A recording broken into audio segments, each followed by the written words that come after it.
হে everyone, আমি সহেলি। এটা ছিল 3rd জুন 1900 জ্যৈষ্ঠ, বাবা লোকনাথের তিরোধান দিবস। এই পুজো আমাদের বাড়ির সবচেয়ে পুরনো পুজো। প্রায় 40 বছর ধরে এই পুজো হয়ে আসছে আমাদের বাড়িতে। তো সেদিনকে প্রচুর ব্যস্ততার মাঝেও আমি চেষ্টা করেছি কিছু কিছু ক্লিপস নেওয়ার, কারণ এখনো আমি সেরকমভাবে প্রো ভ্লগার হয়ে উঠতে পারিনি।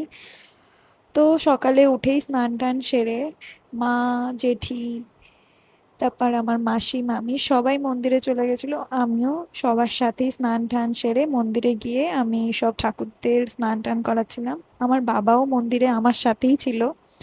সবাই মিলে ভোগ রান্না করছিল। যতটা সম্ভব হয়েছে আমি ছোট ছোট ক্লিপস নেওয়ার চেষ্টা করেছি। প্রচুর ভোগ দিতে হয় সেদিনকে বাবাকে, আর পুরো ডট 12টার মধ্যেই দিতে হয়। পরিবারের সকলে মিলে এই পুজোটা হয়।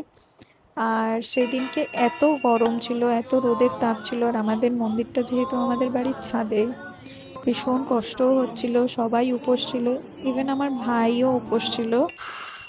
যাই হোক, সন্ধ্যাবেলায় ছিল আমাদের অনুষ্ঠান। আমি সন্ধ্যাবেলার ভিডিও আর আমি এখানে আপলোড করছি না, আমি নেক্সট একটা পার্টে সন্ধ্যাবেলার ভিডিও আপলোড করব।